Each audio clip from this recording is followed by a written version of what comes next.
지난 시간 먼저 복습 한번 해볼게요, 여러분. 사울이 왕이 되었습니다. 근데 전혀 왕답게 살지 못하고 있었죠. 자, 호칭도 바뀌고 신분도 왕으로 갑자기 바뀌니까 삶을 보니까 삶이 바뀌었어요, 안 바뀌었어요? 전혀 안 바뀌었죠. 자, 그런데 이제 암몬 사람 나하스가 쳐들어오자 위기였지만 오히려 그 기회가 왕다운 리더십을 발휘할 수 있는 기회가 되었습니다. 여러분, 더 중요한 것은 이 위기를 극복한 뒤가 더 중요하죠. 그러니까 사울의 문제가 무엇일까요, 여러분? 이후에도 전쟁은 계속되지만 하나님께서 도우신 도움으로 말미암아 이긴 것은 아니라는 것이죠. 그러니까 다윗도 승리하게 되는데 다윗은 하나님의 도우심으로 승리하게 됩니다. 그러니까 성경을 보면 다윗과 사울에 대해서 명백하게 대조하고 있거든요. 한번 제가 보여드릴게요. 눈으로 한번 따라오시기 바랍니다. 사무엘상 14장 47절을 한번 보시면 우리 노란 글씨만 한번 같이 읽어볼까요? 시작. 사울이 향하는 곳마다 이겼고. 자, 사무엘하 8장 14절에도 보시면 다윗도 어디로 가든지 하나님께서 이기게 하십니다. 자, 근데 한 가지 차이가 있다면 사울은요, 빠진 말이 뭐냐면 여호와께서 이기게 하셨다. 하나님께서 이기게 하셨다. 이 말이 누락이 되어 있어요. 여러분, 중요한 것은 이기느냐가 아니라 하나님의 도우심으로 이겼느냐, 하나님 없이 이기느냐라는 거예요. 그러니까 우리 인생이 저는 사울과 다윗을 비교해 볼 때 다윗처럼 하나님의 도우심으로 말미암아 어디든지 승리하는 인생 되시기를 주님의 이름으로 간절히 축원합니다. 자, 그리고 지난 시간 또 길르앗 야베스에 대해서 제가 이야기를 했죠. 암몬 왕 나하스의 이름의 뜻이 뭐라고요? 뱀이라는 뜻이었습니다. 영적인 의미를 찾아보면 사탄이 항상 뱀으로 표현되는데 사탄의 공격이죠. 그러니까 가장 큰 문제가 뭐였어요? 하나님께서 가라고 하신 약속의 땅 요단강 서편 쪽이 약속의 땅으로 가라 그러셨는데 가지 않은 지파들이 몇 지파가 안 갔죠? 세 지파. 정확히 말하면 두 지파 반이 안 가고 남아 있었습니다. 그러니까 원래 가라고 하신 땅에 갔으면 될 텐데 안 간 거예요. 그러니까 요단 동편은 자기들이 보기에 좋은 땅입니다. 그러니까 돈 벌기 좋은 땅, 경제 활동하기 좋은 땅. 근데 구조적으로는 암몬 족속과 붙어 있어서 공격에 취약한 땅이에요. 우리도 인생 가운데 그런 경험이 있을 겁니다. 좀 물질로 풍요롭고자 우리가 사탄의 공격에 취약한 선택을 할 때가 있다는 것이죠. 우리가 이 사탄의 유혹에는 타협하지 않기를 바랍니다. 또 사탄이 우리의 분열을 틈탄다고 말씀드렸습니다. 우리 삶에 구체적인 적용이 있기를 바랍니다. 자, 여기까지 우리가 지난 시간 복습을 마치고 자, 오늘은 사무엘상 12장의 차례인데요. 자, 읽어보셔서 알겠지만 한마디로 오늘 본문에 무엇이 나오냐면 사무엘의 퇴임사, 즉 고별사가 나옵니다. 여러분 읽으면서 좀 이상한 생각 안 드시는가요? 저는 말씀을 묵상하면서 이상한 생각이 드는데 제목을 한번 보여주실까요? 2번 시작. 읽어봅니다. 시작. 이상한 취임식 보도. 자, 냉정하게 얘기하면 여러분 지금 구시대 인물이죠. 사무엘이 역사의 뒷무대 가운데 퇴장하고 있는 장면이고 새 시대를 이제 열어가는 지도자 사울이 왕으로 취임하는 시간 맞습니다. 자, 우리는 이것을 뭐라고 말하죠? 이 취임식이라고 합니다. 자, 이 취임식에서 누가 더 중요할까요, 여러분? 퇴임하는 지도자가 중요합니까? 취임하는 지도자가 중요합니까? 취임하는, 맞죠? 당연히 둘 다 중요하지만 굳이 따져보자면 취임하는 사람이 훨씬 더 중요합니다. 그러니까 우리나라도 대통령이 이 취임식 할 때 사람들이 열심히 그 방송을 챙겨보죠. 왜 그래요? 퇴임하는 분의 퇴임사도 중요하지만 그보다 취임하시는 분의 취임사, 이 나라를 어떻게 이끌어갈지 취임사를 사람들이 많이 챙겨봅니다. 궁금하니까 보는 것이죠. 오늘 성경을 보세요. 놀랍게도 사무엘의 퇴임사는 있어요. 사울의 취임사가 있어요? 없어요? 없어요. 성경이 기록하고 있지 않아요. 신기하지 않습니까? 분명히 사울의 취임식이 같이 겸하여 이루어지는 장면인데 사무엘상 11장 마지막 절을 한번 보세요. 14절에 사무엘이 백성에게 이르되 오라 우리가 길갈로 가서 나라를 새롭게 하자. 모든 백성이 길갈로 가서 거기서 여호와 앞에서 사울을 왕으로 삼고 길갈에서 여호와 앞에 화목제를 드리고 사울과 이스라엘 모든 사람이 거기서 크게 기뻐하니라. 자, 분명히 이 자리는 노란 글씨를 보면 누구를 왕으로 삼는 자리예요? 사울의 취임식 자리예요. 그러니까 분위기가 축제의 분위기입니다. 주인공이 사울이기 때문이에요. 그러니까 사울이 왕이 된 뒤에 첫 번째 전쟁에서 리더십을 발휘해서 그 백성이 승리했어요. 자, 그 다음 12절 말씀을 보여주시면 백성이 사무엘에게 이르되 사울이 어찌 우리를 다스리게 한 자가 누구이니까 그들을 끌어내소서 우리가 죽이겠나이다. 그러니까 분위기를 아시겠어요? 사울 왕의 인기가 하늘을 찌릅니다. 인기가 절정인 거예요. 그러니까 취임식 분위기를 한번 상상해 보세요. 사람들이 누구 이름을 더 연호했을 것 같아요? 사울의 이름을 외쳤겠죠. 사울, 사울 하고. 그러니까 놀랍게도 성경은 사무엘의 고별 연설을 기록하는데 아무리 눈을 씻고 찾아봐도 사울의 취임사는 기록되어 있지 않습니다. 자, 그렇다면 사울이 침묵을 해서 기록을 안 했을까요? 그건 아닌 것 같아요. 자, 그러나 제 생각에 사울도 분명히 한 말씀 하시라고 사람들의 박수갈채를 받았을 거예요. 말을 했을 것입니다.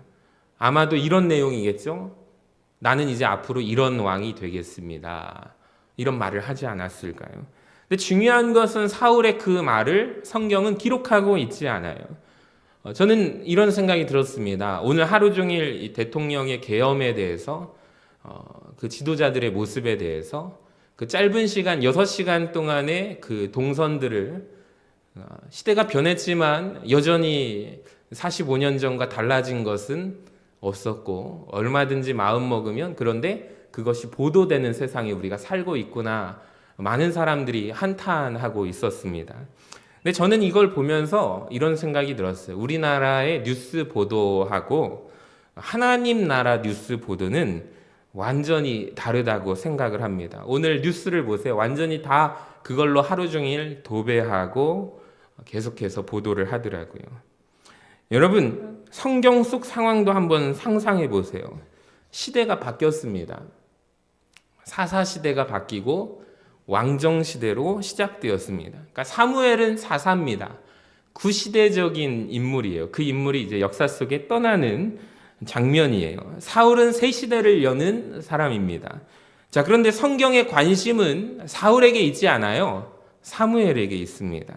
사무엘의 퇴임사 그가 했던 말은 기록할 가치가 있었지만 사울 왕의 취임사는 기록할 만한 가치가 없었던 거죠. 그래서 제가 이상한 취임식 보도라고 했는데 여러분이 기억해야 할 것이 있습니다. 성경의 관심사와 세상의 관심사는 다르다는 것을 꼭 기억하시기를 바랍니다. 그러니까 세상은 중요하다고 보도할 가치가 있는 것을 보도를 하지만 그렇지만 하나님은 하나님께서 생각하시기에 중요하게 보시는 것이 완전히 다르다는 것을 우리가 알게 되는 것입니다. 자, 이 시각으로 한번 성경을 보시기 바랍니다. 정말 그래요. 성경의 관심사와 세상의 관심사가 완전히 다릅니다. 여러분, 성경의 이 역사적 배경이 다 세계 최강대국의 배경하에서 벌어진 일들이거든요. 애굽이 그 당시의 나라의 최강대국입니다. 바벨론이 그랬고 페르시아, 로마가 그랬습니다. 그러니까 이 시각으로 바라보면 세상 사람들이 궁금해하는 이야기가 성경에는 나와요, 안 나와요? 하나도 안 나와요.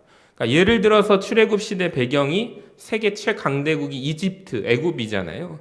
근데 성경은 이집트 왕의 위세에 대해서, 바로 왕에 대해서 관심이 없습니다. 이집트 땅덩어리가 얼마나 큰지, 얼마나 문화 속에, 역사 속에 문명이 발달했는지 전혀 기록하지 않아요. 성경의 관심은 오직 박해받는 이스라엘 민족에게 있는 것입니다. 하나님의 백성들에게 있는 거예요. 그리고 심지어 통치자 바로는 이름도 안 나와요.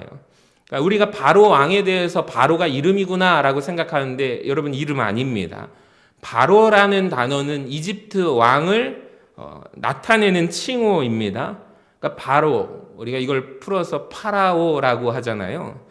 그러니까 바로라고 나옵니다. 그러니까 그 바로라는 한 사람이 안 죽고 계속 살아있는 것이 아니라 바로라는 것이 이집트 왕명이기 때문에 바로 계속해서 다른 사람들이 나오는 거죠. 그런데 성경에 보세요. 그 당시에 시브라와 부하는 히브리 3파 이름을 기록합니다. 놀랍습니다. 신약 시대 배경은 로마예요. 로마에 대해서 지금 영화관에서 아주 히트치고 있는 영화가 글래디에이터 2가 나와가지고 많은 사람들이 그걸 보면서 이 로마의 역사를 좀 보고 우리도 성경을 이해할 때 이런 배경이었겠구나라고 상상할 수가 있을 것 같아요. 세계 최강대국입니다. 그런데 성경에 보시면 로마 황제들의 업적이 성경에 안 나와요. 그러니까 영토를 확장하는 장군들 이야기도 성경에 안 나와요. 자, 그런데 대신 옥합을 깨트린 여인의 이야기는 나옵니다. 이게 뭘 말하냐면 복음을 전하는 곳에서는 이 일이 기억될 것이래요. 할렐루야. 그러니까 바울의 행적에 관심이 있어요. 그러니까 우리가 기억할 것은 하늘나라 뉴스거리하고 이 세상의 뉴스거리가 완전히 다르다는 것입니다. 오늘 우리가 매일 밤 9시 뉴스라든지 보도하는 이야기들은 이 세상 사람들이 볼 때 공감할 만한 내용에 다룰 가치가 있는 내용들입니다.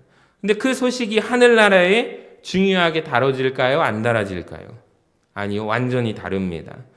여러분, 저는 오늘 예배를 준비하면서 참 마음이 기뻤는데 왜 그러냐면 방송실에 예전 같으면 방송실이 수요일 기도회가 방송실이 제일 약했어요. 그래서 두 분의 전도사님이 항상 방송실에 계셔가지고 우리 기도 제목이 하나님 우리 수요 기도회 방송실 일꾼을 보내주소서. 근데 일꾼 보내주시기까지 기도 응답되기까지 한 4년 걸린 거 아세요, 여러분?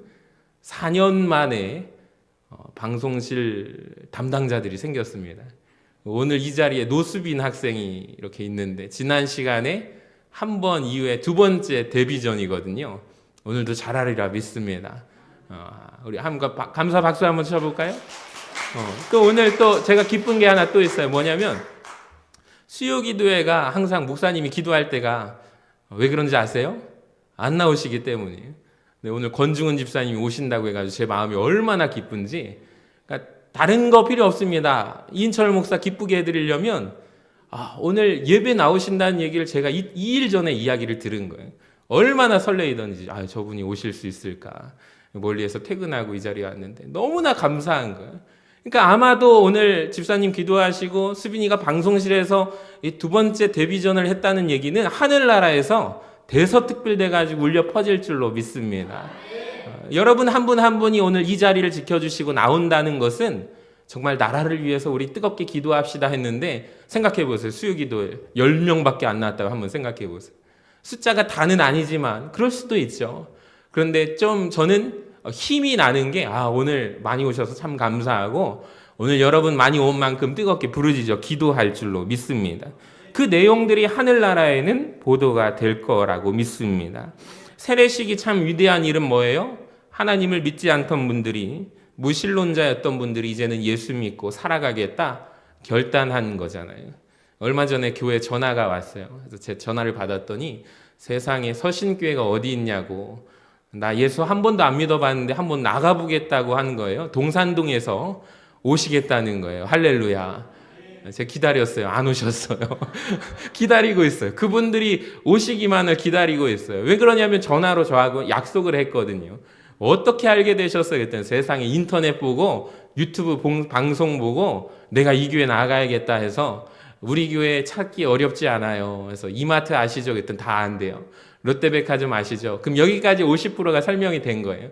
그럼 공사 현장 속에 놀이동산처럼 여러 개 막 있는 속에 교회가 가운데 한복판에 있습니다. 할렐루야.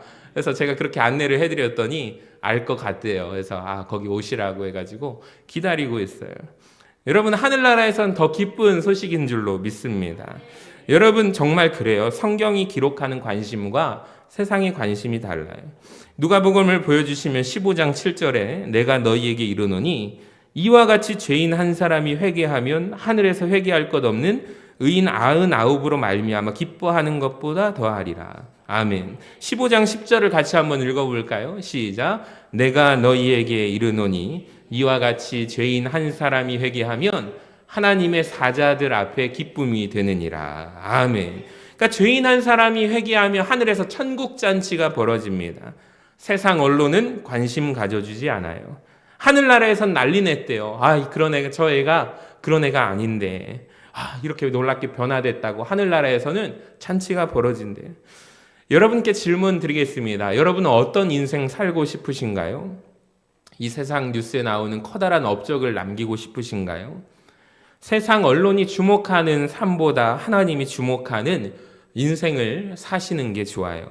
오늘 제가 하는 말도 세상 언론에서는 다루지 않겠지만 저는 하나님에 의해서 기록되는, 기억되는 설교가 되기를 간절히 소망합니다. 자, 이 시각을 가지고 성경을 읽어볼게요. 왜 이 말씀 사무엘의 퇴임사를 기록하게 하셨을까요? 기록할 만한 가치가 있기 때문이에요. 너도 이런 사람이 되어달라. 우리의 교훈을 위하여 기록하신 거죠. 그러니까 사무엘의 교별사를 읽어보니까 제가 제목을 이렇게 했는데 3번 같이 한번 읽어볼까요? 시작. 떠나야 할 때를 아는 사람 사무엘. 자, 1절을 다시 한번 읽어봅니다. 2절까지 시작. 사무엘이 온 이스라엘에게 이르되 보라 너희가 내게 한 말을 내가 다 듣고 너희 위에 왕을 세웠더니 이제 왕이 너희 앞에 출입하느니라. 보라 나는 늙어 머리가 휘어졌고 내 아들들도 너희와 함께 있느니라. 내가 어려서부터 오늘까지 너희 앞에 출입하였거니와. 아멘. 자, 이 말씀을 좀 계속 띄워주세요. 잘 보세요, 여러분. 이제는 왕이 세워졌으니까 나는 내려온다라는 거죠. 자, 이영기 씨가 쓴 낙화를 한번 시를 보여주시면 가야 할 때가 언제인가 분명히 알고 가는 이의 뒷모습은 얼마나 아름다운가. 저는 이 시를 보면서 사무엘이 생각났습니다. 나의 사명이 여기까지다 생각되는 순간 그 자리에 집착하지 않고 내려오는 거예요. 성경에 그렇지 않은 사람들이 훨씬 많았죠. 모세는 하나님께서 뭐라고 하셨죠? 모세야, 너의 사명은 여기까지야. 너는 약속의 땅 가나안 땅에 들어간다 못 들어간다? 못 들어간다. 자, 그때 모세가 어떻게 하는지 아세요? 신명기 3장 23절에 그때 모세가 여호와께 간구하기를, 마지막에 보시면 구하옵나니 나를 건너가게 하사 요단 저쪽에 있는 아름다운 땅, 그러니까 눈으로 보는 거죠. 저 땅을 내가 가게 하여 주시옵소서. 보기를 원합니다. 건너가서 직접 그 땅에 들어가고 싶대요. 근데 하나님 뭐라고 하세요? 26절에 그만해도 족하니 이 일로 내게 다시 말하지 말라. 하나님이 거절하세요. 안 돼. 넌 여기까지야. 모세는 사역에 대한 미련이 남았죠. 근데 하나님은 모세야 너는 거기까지야. 못 들어가. 넌 여기까지야. 너의 사역은 사명은 여기까지야. 자, 히스기야라는 왕도 있어요. 히스기야도 하나님이 너는 여기까지란다 라고 이야기하신 적이 있어요. 열왕기하 20장 1절에 그때 히스기야가 병들어 죽게 되매 아모스의 아들 선지자 이사야가 그에게 나와서 그에게 이르되 여호와의 말씀이 너는 집을 정리하라. 여기까지다. 그런데 히스기야는 더 살고 싶대요. 자, 2절을 보세요. 히스기야가 낯을 벽으로 향하고 여호와께 기도하여 이르되 여호와여 구하옵나니 내가 진실과 전심으로 주 앞에 행하며 주께서 보시기에 선을 행하는 것을 기억하게 하옵소서 하고 히스기야가 심히 어떻게 하죠? 통곡합니다. 웁니다. 하나님이 모세는 거절하세요. 안 돼. 하나님이 눈물에 약하신 것 같아요. 그래서 히스기야의 기도를 들어주시죠. 자, 히스기야가 몇 년을 생명을 더 연장해서 살죠? 15년을 더 삽니다. 근데 성경을 보니까 그가 15년 더 산 게 좋았을까요? 안 좋았을까요? 안 좋았어요. 자, 15년 사는 동안 누가 태어났냐면 므낫세가 태어났어요. 열왕기하 21장 1절을 보세요. 므낫세가 왕이 될 때 나이가 몇 세래요? 12세입니다. 무슨 말이냐면 히스기야가 생명을 15년 더 살았어요. 근데 3년 동안 므낫세가 태어난 거예요. 아들이 태어난 거예요. 자, 므낫세가 근데 도대체 누굴까요? 역사 속의 므낫세는 남유다를 망하게 한 왕이거든요. 므낫세입니다. 성경이 분명히 이렇게 말씀해요. 24장 3절을 한번 보시면 우리 노란 글씨만 읽어봐요. 시작. 이 일이 유다의 임함은 이는 므낫세에 지은 모든 죄 때문입니다. 그러니까 므낫세의 죄 때문에 남유다가 멸망했습니다. 여러분, 성경은 굉장히 중요한 이야기를 우리에게 해요. 하나님이 멈추라라고 말할 때 멈추는 게 우리에게 좋음을 기억하시기를 바랍니다. 하나님이 너는 여기까지야 라고 말씀할 때 여러분 사무엘은 거기까지 멈추고 퇴장하는 거예요. 하나님이 맡겨주신 순간에 여러분 최선을 다하시는 우리 모두가 되시기를 바랍니다. 그때는 최선 다하지 않다가 하나님이 너는 여기까지야 라고 할 때 여러분 그 자리에 목매지 마세요. 하나님이 여기까지야 라고 할 때는 열심히 사역하세요. 열심히 일을 하세요.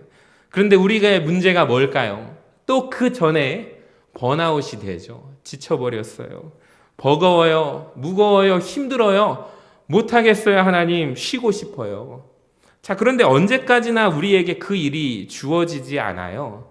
정말 그래요. 지금 한국교회가 교회마다 문제가 되게 많대요. 반주자가 없대요. 반주자를요 서로 버거워가지고 안 한다고 해요.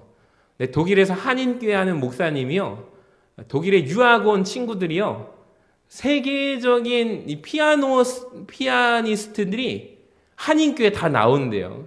근데 그 교회에서는 반주자 한 명을 세울 때 목사님이 반주 좀 해주시라고 높은 대학교보다 좀 낮은 대학교 다니는 친구한테 부탁을 하면 그 친구가 막 운대요. 감격스러워서. 너무나도 감사하면서 그 자리를 기쁨으로 한다는 거예요. 실력대로 세우는 게 아니라 목사님이 부탁하고 기도하고 반주 혹시 가능해요? 그랬을 때 한인교회에서는 펑펑 우는 일들이 발생되는데 우리나라에는 없는 거예요. 서로 안 하려고 하는 거예요. 모든 사역의 부분에서 다 그런 거예요. 그러니까 어때요? 일꾼 억지로 세우려니까 힘들죠. 억지로 세웠다가 교회 안에 분란 오죠. 참 그러더라고요. 감사하는 마음으로 하시기를 바랍니다. 그러니까 하나님께서 우리에게 맡겨주시는 것이 영원하지 않아요. 최선을 다하시기 바랍니다. 하나님이 너는 여기까지야 라고 하면 멈추시기 바랍니다. 여러분 그것이 하나님의 뜻인 줄로 믿습니다.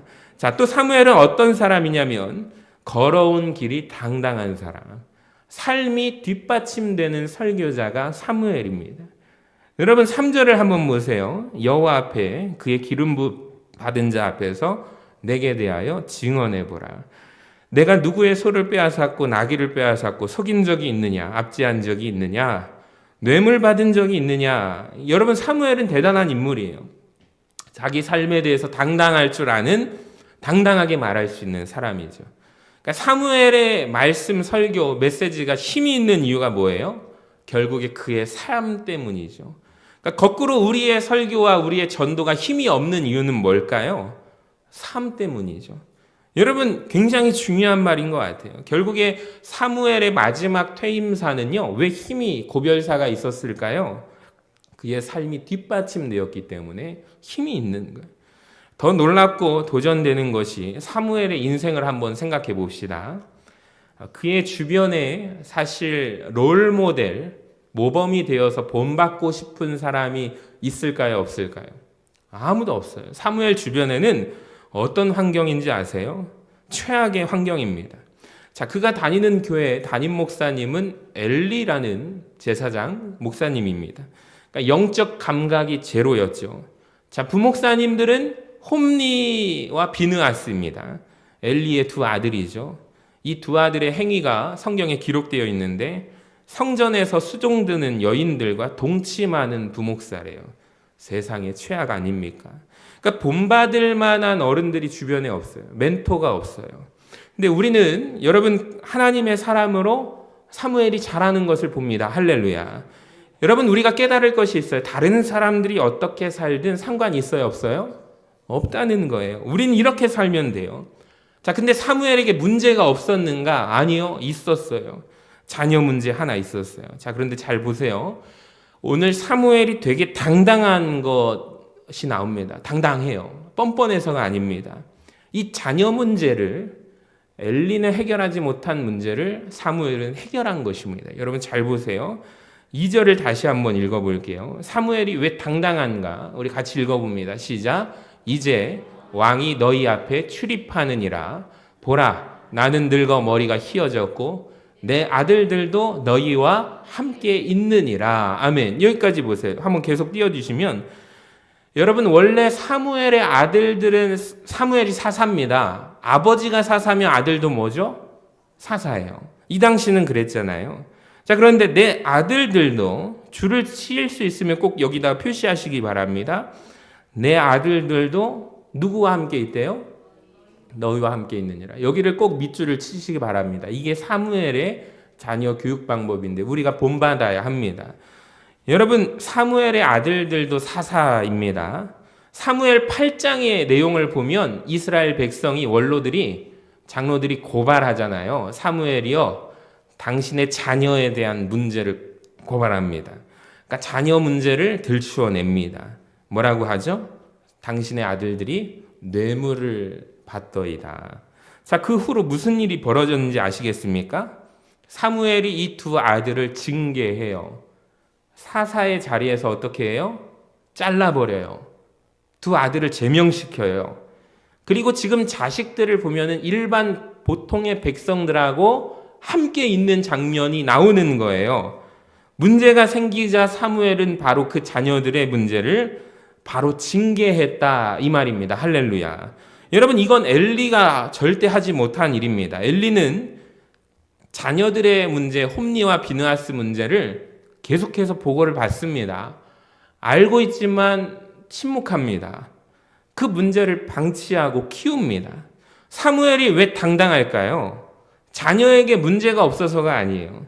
자식을 잘못 키운 죄가 있었어요. 그런데 그 문제를 바로 잡는다는 거예요. 할렐루야. 근데 여러분, 이것이 자녀들을 살립니다. 정확하게 말하면 그 후손들까지 살립니다. 여러분, 사무엘의 아들들 이야기가 여기서 끝나지 않습니다. 성경을 잘 보세요. 놀랍게도 사무엘의 후손 이야기를 계속해서 하고 있는데요. 자, 사무엘의 아들들 가운데 이름 하나가, 따라합시다. 요엘. 다시 한번 요엘. 그 아들 입장에서 한번 생각해 보세요, 여러분. 아버지가, 세상에 다름 아닌 아버지가 나를 사사의 자리에서 잘라냈어요. 어떨까요, 마음이? 원통하지 않을까요? 아버지가 나를 사사의 자리에서 징계했어요. 근데 그게 결국에 자기가 산 길이 되었어요. 자, 역대상 6장 31절에 이런 말씀이 있었어요. 우리 같이 한번 보시면은, 언약궤가 평안을 얻었을 때 다윗이 여호와의 성전에서 찬송하는 직분을 맡긴 자들의 이름이 다음과 같이 소개가 됩니다. 자, 그 중에 누가 있냐면, 따라합시다. 헤만. 이 헤만이라는 사람이 누구 아들이에요? 유엘의 아들이래요. 자, 유엘은 누구의 아들이죠? 사무엘의 아들. 그러니까 헤만은 곧 사무엘의 손자예요. 여러분, 이걸 잘 보세요. 사라진 줄 알았던 사사의 자리에서 제명당한 사무엘의 아들 사사 요엘이 일반 백성들과 함께 있던 그 요엘, 사라진 줄 알았던 이 요엘의 이름이 다시 성경에 등장합니다. 요엘은 아들이 다시 하나님 앞에 쓰임받는 역사가 임하게 됩니다. 무엇으로 쓰임받을까요? 다윗 시대에 하나님을 찬송하는 자로 쓰임받게 됩니다. 할렐루야. 그가 남긴 시편이 우리가 기억하기 좋아요. 시편 88편이에요. 우리 같이 한번 읽어볼까요? 시작. 고라 자손의 찬송시, 곧 에스라인 헤만의 마시기. 헤만이에요. 헤만. 인도자를 따라 마할란느 안노세 맞춘 노래. 이 부분이 어디라고요? 시편 88편. 집에 가서 한번 펴보시고 읽어보세요. 여러분, 고라 자손의 찬송시 헤만의 마시길. 사무엘의 손자가 하나님 앞에서 노래하는 자로 쓰임받게 돼요. 할렐루야. 그가 남긴 기록이 시편의 성경에 기록됩니다. 그뿐만 아니라 그는 다시 손자 헤만이 할아버지처럼 사무엘처럼 사사로 선지자로 쓰임받게 됩니다. 역대상 25장 5절을 보세요. 같이 한번 읽어봅니다. 시작. 헤만은 하나님의 말씀을 가진 왕의 선견자라. 하나님이 헤만에게 14아들과 3딸을 주셨더라. 아멘. 여러분, 오늘 이 말씀을 보면서 자식을 징계하는 길이 자식을 살리는 길임을 여러분 기억하시기를 바랍니다. 그러니까 엘리가 자녀를 징계하지 않았죠. 그래서 자식뿐만 아니라 후대가 완전히 멸망합니다. 사무엘도 자녀 교육 잘못 시켰습니다. 잘못 키웠습니다. 근데 사무엘이 잘한 게 있어요. 자녀를 징계했어요. 자, 그게 자녀 요엘을 살리고 그 후손을 살립니다. 근데 우리가 기억할 게 있어요. 그 자녀 요엘이 어린 자녀가 아니에요. 크게 장성한 나이가 있는 자녀입니다. 징계하기 어렵고 힘든 자식입니다. 그런데 여러분 기억하세요. 장성에서도 잘못된 것을 징계하는 것이 그 자녀들을 살리는 길이에요. 그 자식의 자식이 사는 길이에요. 여러분 장성한 자식 앞에 말 못하지 마세요. 그게 그 자식을 살릴 수 있는 유일한 길이에요. 여러분 사무엘은 당당합니다. 비록 자녀 잘못 키워서 부끄러움이 있었지만 그 문제를 해결했기 때문에 당당한 거예요. 등장도 멋진데 퇴장도 멋져요. 여러분 우리 모두가 등장하고 퇴장합니다. 인생만 등장하는 게 아니라 교회도 등장했다가 퇴장합니다. 사역의 자리에서 등장했다가 퇴장합니다. 저는 바라기는 우리의 뒷모습이 아름다웠으면 좋겠습니다. 오늘 이 말씀 기억하면서 여러분 오늘 사울의 취임식인데 사울의 취임사는 없어요. 사무엘의 고별사는 있어요. 성경은 사울의 말에 관심이 없죠. 그러니까 성경의 관심사는 따로 있다라는 것을 기억하시고 사무엘의 모습을 통해서 우리도 그런 아름다운 모습을 갖게 되기를 주님의 이름으로 간절히 축원합니다.